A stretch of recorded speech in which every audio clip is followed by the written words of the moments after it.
이른 새벽부터 기도에 잘 나오신 성도님들을 사랑하고 또한 축복합니다. 기도하시겠습니다. 하늘에 계신 아버지 하나님, 오늘도 저희를 사랑하여 주셔서 이른 새벽부터 하나님의 말씀을 듣게 해주시고 하나님의 예배하게 해주심에 너무나 감사합니다.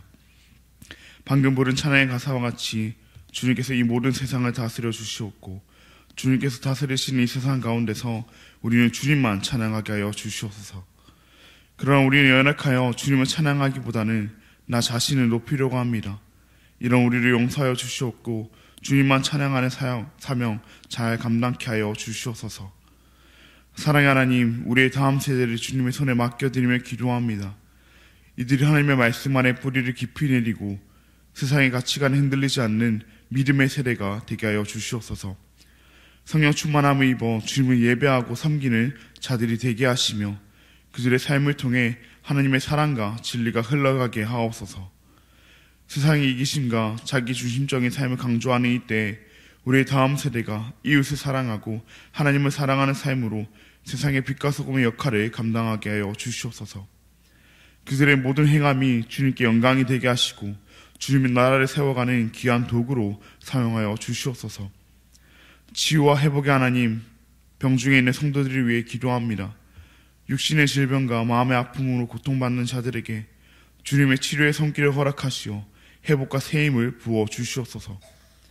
회복의 여정 속에서 낙심하지 않도록 그들에게 소망과 용기를 더하여 주시옵고 주님께서 주시는 평안으로 그들의 마음을 채워 주시옵소서. 또한 아픈 자들을 돌보는 가족들에게도 주님의 특별한 은혜를 더하여 주셔서 지치지 않도록 힘과 인내를 허락하여 주시옵소서. 모든 가정을 통해 하나님의 뜻을 발견하며 더욱 주님을 의지하게 하여 주시옵소서. 특별히 오늘부터 주일까지 있을 말씀 사경회를 위해 기도합니다. 성령 충만으로 예배하는 교회라는 올 한해 표어에 맞게 예배라는 주제로 말씀 사경회를 가지게 됩니다. 우리 대한교회 모든 성도들이 말씀과 예배를 사모하는 마음으로 말씀 사경회 가운데 참석해 하시옵고 어느 하나도 참석하지 못하는 일 없도록 하여 주시옵소서. 말씀 사경회를 통해 우리 모두가 남은 평생을 참 예배자로 서게 하여 주시옵소서. 말씀 사경회를 인도하시는 문화는 교수님 가운데로 주님께서 함께 하셔서 오직 주님의 말씀만 전하게 하여 주시옵소서. 말씀 사경의 모든 순서와 시간 가운데 주님께서 함께 하시옵고 주님의 은혜가 풍성케 하여 주시옵소서. 무엇보다 말씀 사경회를 통해 오직 주님께서만 홀로 영광 받아 주시옵소서.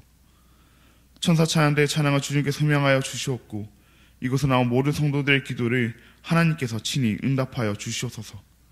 각자의 간절한 기도 제목을 가지고 주님 앞에 나와왔사오니 주님께서 들어 주시옵소서.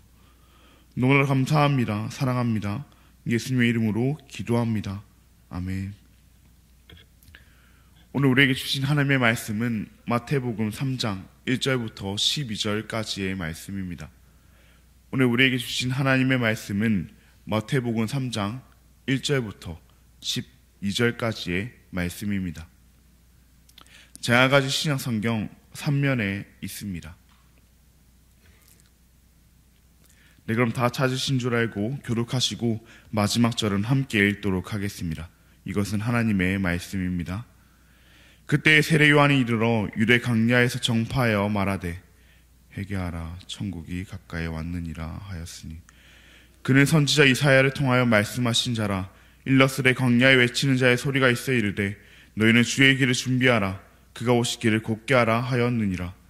이 요한은 나터터 옷을 입고 허리에 가죽띠를 띠고 음식은 메뚜기와 석청이었더라. 이때 예루살렘과 온 유대와 요단강 사방에서 다 그에게 나아와 자기들의 죄를 자복하고 요단강에서 그에게 세례를 받더니 요한이 많은 바리새인들과 사두개인들이 세례 베푸는 대로 오는 것을 보고 이르되 독사의 자식들아, 누가 너희를 가르쳐 임박한 진노를 피하라 하더냐. 그러므로 회개에 합당한 열매를 맺고 속으로 아브라함이 우리 조상이라고 생각하지 말라. 내가 너에게 이르노니 하나님이 능히 이 돌들로도 아브라함의 자손이 되게 하시리라. 이미 도끼가 나무 뿌리에 놓였으니 좋은 열매를 맺지 아니하는 나무마다 찍혀 불에 던져지리라. 나는 너희로 회개하게 하기 위하여 물로 세례를 베풀거니와 내 뒤에 오시는 이는 나보다 능력이 많으시니 나는 그의 신을 들기로 감당하지 못하겠노라. 그는 성령과 불로 너에게 세례를 베푸실 것이요 손에 키를 들고 자기의 타작마당을 정하게 하사 알곡은 모아 곳간에 들이고 쭉정이는 꺼지지 않는 불에 태우시리라. 아멘. 오늘은 소개자의 삶이라는 제목으로 함께 말씀을 나누고자 합니다. 사랑하는 성도님들, 우리는 모두 누군가를 또는 무언가를 소개하며 살아가는 삶을 살아갑니다. 결혼하지 않은 남녀를 서로 소개하기도 하고 자신이 다녀온 여행지나 특별한 장소를 소개하기도 합니다. 또한 자신이 배운 지식이나 유익하다고 느낀 정보를 다른 사람에게 알려주기도 하며 자신이 가보고 만족했던 맛집을 소개하기도 합니다. 우리가 무엇인가를 소개할 때 거기에는 공통적인 이유가 있습니다. 내가 소개하는 대상이, 장소가, 정보가, 맛집이 너무나도 좋다고 생각될 때 그것을 다른 사람들에게 알리고 싶은 마음이 생긴다는 것입니다. 내가 보기에 이 사람은 정말로 좋은 사람이라고 생각될 때 그 사람을 소개하고, 내가 다녀온 장소가 너무나 멋지고 아름다워서 꼭 다른 사람도 가봤으면 좋겠다는 마음이 들 때 우리는 소개하며, 내가 얻은 정보가 꼭 필요한 것이라 느껴질 때 사람들에게 알려줍니다.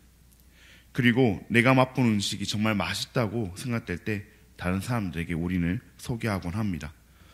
이처럼 우리는 좋다고 생각되는 것들을 누군가에게 알리고 소개하며 살아갑니다.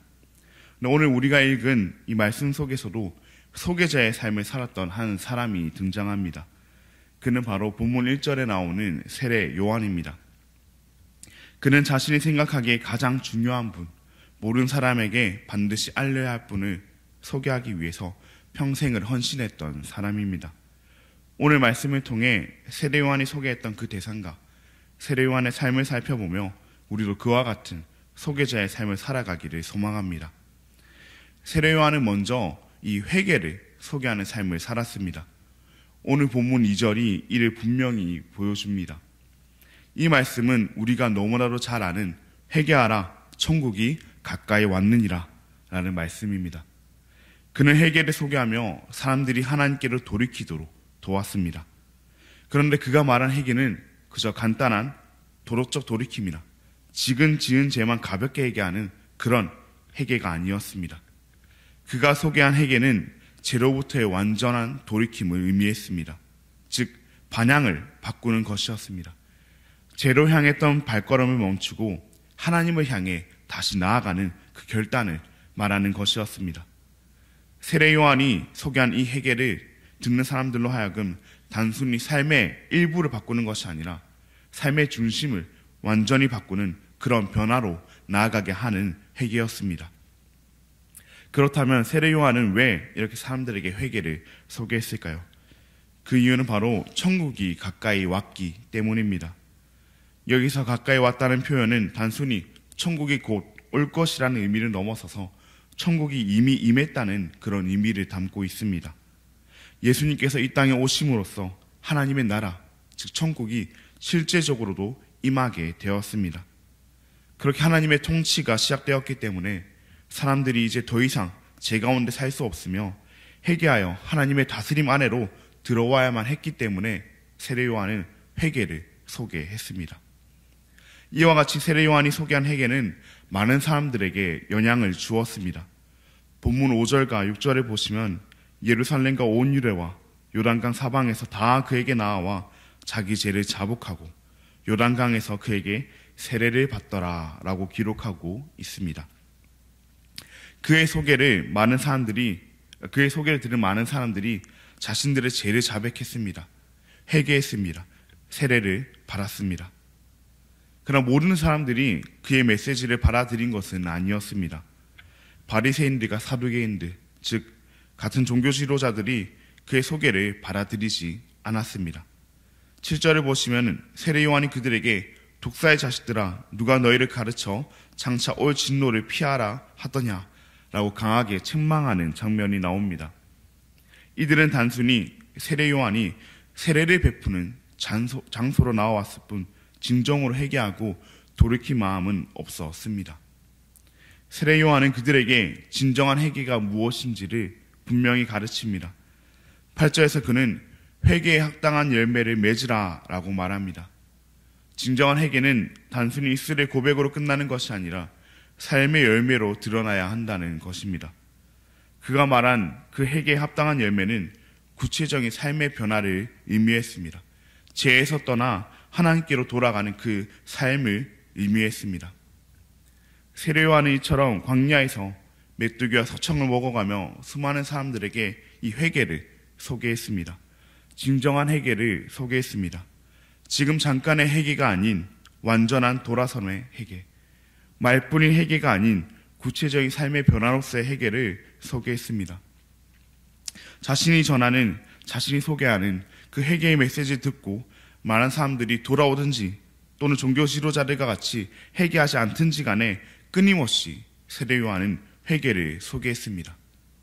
그가 이렇게까지 회개를 소개한 궁극적인 이유는, 궁극적인 목적은 예수님을 소개하기 위함이었습니다. 진정한 회개를 경험케 하시는, 진정한 회개를 통해 경험할 수 있는 진정한 세례를 베푸시는 그 예수님을 소개하기 위함이었습니다. 본문 11절과 12절에서 이 세례 요한은 자신과 예수님의 사이의 관계를 매우 겸손하게 표현하며 예수님을 소개합니다. 그는 스스로를 그의 신을 들기로 감당하지 못할 만큼 낮은 자라고 말합니다. 당시 유대 사회에서는 종이 주인의 신발을 들거나 벗기는 것이 가장 비천한 일로 여겨졌습니다. 하지만 세례 요한은 자신을 예수님 앞에서 그보다 더 낮은 위치에 있는 자로 여긴 것입니다. 그는 자신의 역할이 단지 예수님을 준비하고 예수님을 드러내는 도구에 불과하다는 사실을 고백했던 것입니다. 세례 요한은 자신의 사역과 예수님의 사역의 그 차이 또한 분명히 구분합니다. 그는 자신이 사람들에게 물로 세례를 베풀었지만 예수님은 성령과 불로 세례를 베푸실 것이라고 선포합니다. 이 차이는 단순히 물리적인 세례와 영적인 세례의 차이뿐만 아니라 예수님의 사역이 세례 요한의 사역보다 더 크고 궁극적인 구원의 사역임을 보여줍니다. 세례 요한이 베푼 물 세례는 죄를 자백하고 회개를 결단하는 그런 외적인 행위였습니다. 그것은 하나님 앞에서 자신이 죄인됨을 인정하고 죄로부터 돌이키겠다는 결단의 표시였습니다. 하지만 물로 세례를 받는다고 해서 그 자체로 죄의 용서를 받는다거나 구원이 이루어지는 것은 아니었습니다.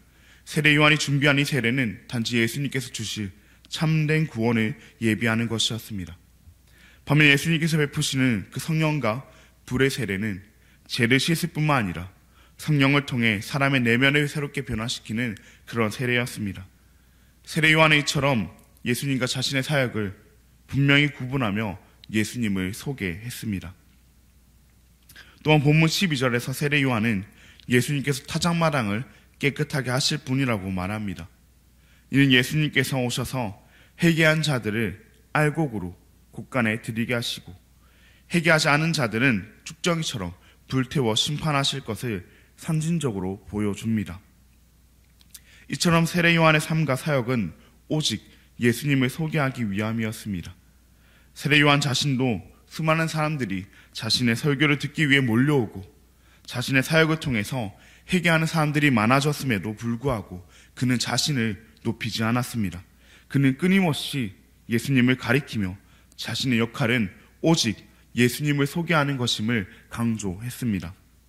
요한복음 3장 30절에서는 그는 흥하여야 하겠고 나는 쇠하여 하리라 라고까지 고백합니다. 그는 자신의 역할이 단지 예수님의 길을 준비하고 예수님이 온 세상에 드러나도록 소개하는 것임을 분명히 알았습니다. 세례 요한의 이러한 태도는 오늘날 우리에게도 큰 도전을 줍니다. 우리도 종종 우리의 사역이나 열심을 통해 우리 스스로를 소개하고자 하는 그런 유혹에 빠질 때가 있습니다. 하지만 세례 요한처럼 우리는 우리의 삶과 우리의 사역을 통해 예수님을 드러내고 우리의 이름이 아니라 예수님의 이름만 높이는 삶을 살아야 합니다. 우리는 예수님께서 주시는 그 참된 구원을 세상에 전하며 예수님만을 높이는 겸손한 소개자의 삶을 살아야 합니다. 또한 우리의 사역을 통해 예수님의 복음을 알리며 사람들이 죄를 회개하고 하나님의 나라로 돌아올 수 있도록, 하나님의 나라로 나올 수 있도록 도와야 합니다. 예수님을 소개하는 그 삶이야말로 우리가 살아야 할 소개자의 삶입니다. 물론 우리가 예수님과 회개를 소개할 때 모르는 사람들이 그것을 기쁘게 받아들이는 것은 아닙니다. 세례 요한의 사역에서도 그랬듯 우리가 전하는 그 복음을 거절하고 무시하는 이들도 분명히 있을 것입니다. 그러나 우리는 그것이 두렵거나 그것으로 말미암아 복음 전하는 것을 주저해서는 안 됩니다. 우리의 역할은 그저 예수님을 소개하는 것이기 때문입니다. 그 이외의 일은, 그 이외의 결과는 하나님께 달려있기 때문입니다. 사랑하는 성도님들, 때로는 우리의 삶이 힘들고 지치는 순간이 있을 줄 압니다.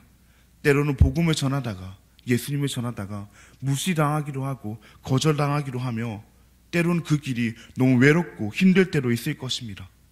그러나 세례 요한처럼 끝까지 예수님을 소개하는 삶을 살아가기를 원합니다.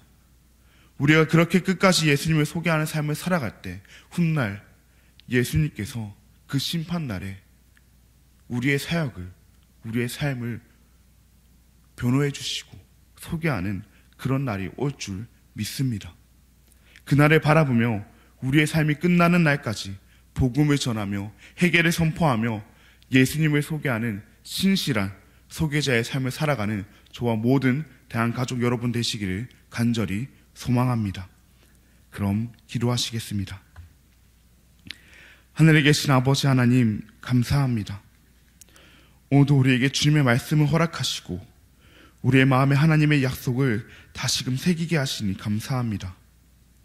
오늘 말씀과 같이 우리는 오직 예수님만 소개하는 소개자의 삶을 살아야 할 줄 믿습니다. 그러나 우리는 교만하여 우리를 소개하고 우리를 드러내고 싶을 때가 많습니다.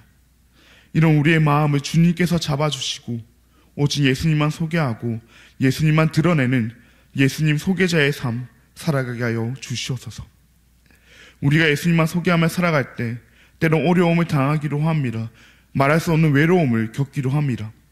그러나 그런 상황 가운데서도 우리의 사명을 기억해 하시어 우리의 삶이 끝나는 날까지 복음을 전하며 회개를 선포하며 예수님을 소개하는 그런 신실한 소개자의 삶을 살아가게 하여 주시옵소서. 훗날 우리가 평생을 바쳐 소개한 예수님께서 우리의 심판날에 우리의 삶을 소개해 주실 것을 믿으며 끝까지 이 사명 감당케 하여 주시옵소서. 너를 감사합니다. 사랑합니다. 우리가 평생을 바쳐 소개하기를 원하는 우리 주 예수 그리스도의 이름으로 기도합니다. 아멘. 하늘에 계신 우리 아버지여, 이름이 거룩히 여김을 받으시오며 나라가 임하시오며 뜻이 하늘에서 이루어진 것 같이 땅에서도 이루어지이다. 오늘 우리에게 일용할 양식을 주시옵고 우리가 우리에게 죄 지은 자를 사하여 준 것 같이 우리 죄를 사하여 주시옵고 우리를 시험에 들게 하지 마시옵고 다만 악에서 구하시옵소서. 나라와 권세와 영광이 아버지께 영원히 있사옵나이다. 아멘. 오늘은 키르기즈스탄의 김평화 선교사님을 위해 함께 기도하시겠습니다. 하런 중국교회 설교사역과 소그룹 모임을 통해 서로 사랑으로 연합되는 역사가 있도록 중국인 선교사 자녀 교육을 위한 부모 모임이 정착되고 활성화되도록 한국어 교육 사역을 통해 현지 학생들과의 초점이 더욱 생길 수 있도록 그렇게 키르기즈스탄 땅과 김평화 선교사님을 위해 함께 기도해 주시고 우리 교회 가운데 있는 병중에 있는 성도들과 또 오늘부터 있을 말씀 사경의 가운데 하나님께서 함께 하셔서 많은 이들이 참여함으로 우리의 예배가 회복되고 우리들 한 명 한 명이 평생 참된 예배자로 살아가게 해달라고 함께 기도하신 뒤 자유롭게 기도하시고 돌아가도록 하겠습니다. 함께 기도하시겠습니다.